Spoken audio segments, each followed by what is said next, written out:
I'm happy to join with you today in what will go down in history as the greatest demonstration for freedom in history of our nation. 50 years ago, a great American in whose symbolic shadow we stand today signed the Emancipation Proclamation. This momentous decree came as a great beacon light of hope to millions of Negro slaves who had been seared in the flames of withering injustice. It came as a joyous daybreak to end the long night of their captivity. But 100 years later, the Negro still is not free. 100 years later, the life of the Negro is still sadly crippled by the manacles of segregation and the chains of discrimination.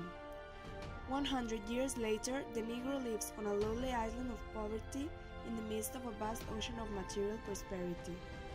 100 years later, the Negro is still languished in the corners of American society and finds himself an exile in his own land. And so we've come here today to dramatize a shameful condition. In a sense, we've come here to our nation's capital to cash a check.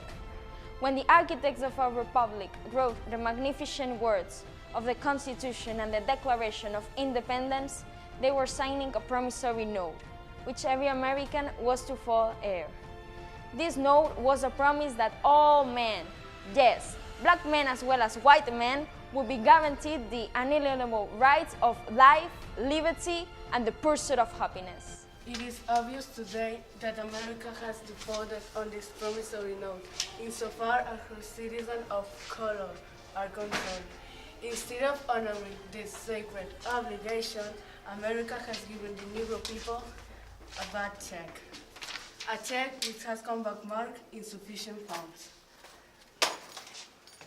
But we refuse to believe that the Bank of Justice is bankrupt. We refuse to believe that there are insufficient funds in the great vaults of opportunities of this nation. So we have come to cash this check, a check that will give us upon the men the riches of freedom and security of justice.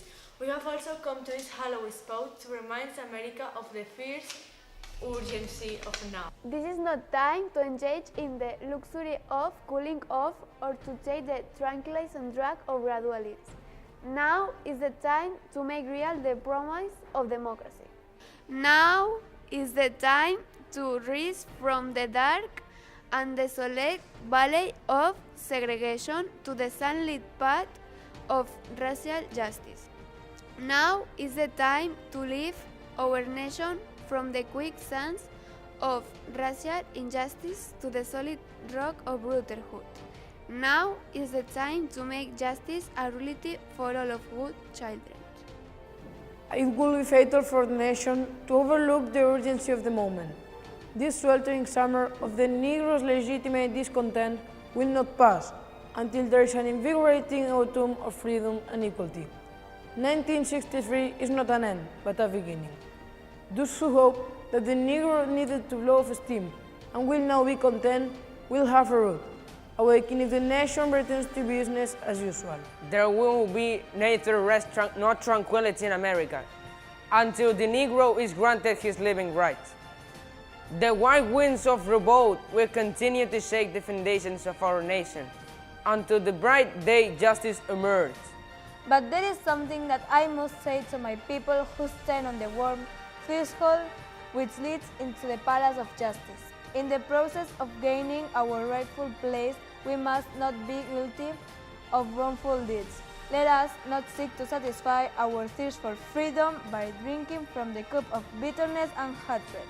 We must forever conduct our struggle on a high plane of dignity and discipline. We must not allow our creative protest to degenerate into physical violence. Again and again, we must rise to the majestic heights of meeting physical force with soul force. The marvelous news militancy which has engulfed the Negro community must not least used to distract us all white people, for many of white brothers, as evidenced by their presence here today, have come to realize that their destiny is tied up with our destiny. They have come to realize that their freedom is inextricably bound to our freedom. We cannot walk alone. As we walk, we must make the pledge that we shall always march ahead. we cannot turn back. There are those who are asking the devotes of civil rights, when will you be satisfied? We can never be satisfied as long as the Negro is the victim of the unspeakable horrors of police victim brutality. We can never be satisfied as long as our bodies, heavy with the fatigue of travel, cannot gain looting in the motors of the highways and the autos of the cities. We cannot be satisfied as long as the Negro's basically mobility is from a small ghetto to a larger one. We can never be satisfied as long as our children are stripped of their selfhood and robbed of their dignity by extincting for whites only. We cannot be satisfied as long as a Negro in Mississippi cannot vote a Negro in New York, believe he has nothing for which to vote. No, we are not satisfied, and we will not be satisfied until justice rolls down like waters and righteousness like a mighty stream. I am not doubtful that some of you have come here out of great trials and tribulations. Some of you have come fresh from narrow jail cells. Some of you have come from areas where your quest for freedom left you battered by the storms of persecution and staggered by the winds of police brutality. You have been the veterans of creative suffering.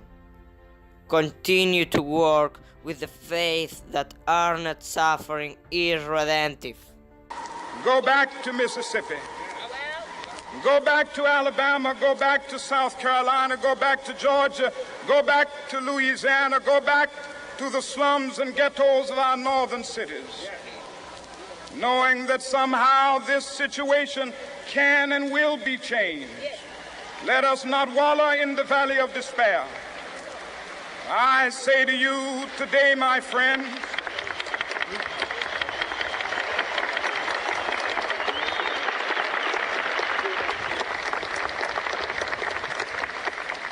so even though we face the difficulties of today and tomorrow, I still have a dream.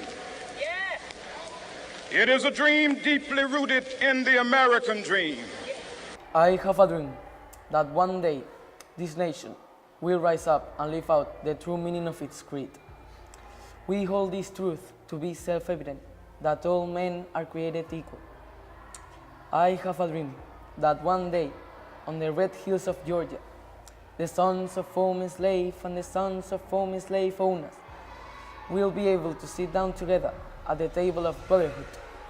I have a dream that one day, even the state of Mississippi, a state sweltering with the heat of injustice, sweltering with the heat of oppression, will be transformed into an oasis of freedom and justice. I have a dream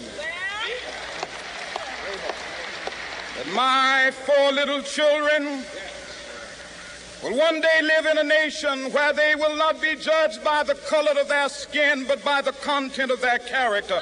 I have a dream today. I have a dream today. I have a dream that one day, down in Alabama, with its vicious races, with its governor having his lips dripping with the words of interposition and nullification, one day right there in Alabama, little black boys and black girls will be able to join hands with little white boys and white girls, as sisters and brothers. I have a dream today. I have a dream that one day everybody shall be exalted. Every hill and mountain shall be made low. The rough places will be made plain, and the crooked places will be made straight. And the glory of Lord shall be made revealed, and all flesh shall see it together. This is our hope. This is the faith that I go back to the south with.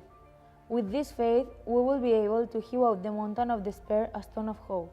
With this faith, we will be able to transform the jangling discords of our nation into a beautiful symphony of brotherhood. With this faith, we will be able to work together, to pray together, to struggle together, to go to jail together, to stand up for freedom together, knowing that we will be free one day. This will be the day This will be the day when all of God's children will be able to sing with a new meaning. My country, this of thee, sweet land of liberty, of thee I sing. Land where my fathers died, land of the pilgrim's pride. From every mountain side, let freedom ring, and if America is to be a great nation, this must become true. So let freedom ring from the prodigious hilltops of New Hampshire.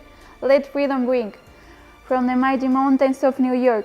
Let freedom ring from the heightening Alleghenies of Pennsylvania. Let freedom ring from snow-capped Rockies of Colorado. Let freedom ring from the curvaceous slopes of California. But not only that, let freedom ring from the Stone Mountain of Georgia. Let freedom ring from the Lookout Mountain of Tennessee. Let freedom ring from every hill and molehill of Mississippi. From every mountainside, let freedom ring. And when this happens, when we allow freedom to ring, when we let it ring from every village and every hamlet, from every state and every city, we will be able to speed up that day when all of God's children, black men and white men, Jews and Gentiles, Protestants and Catholics, will be able to join hands and sing in the words of the old Negro spiritual. Free at last, free at last. Thank God Almighty, we are free at last.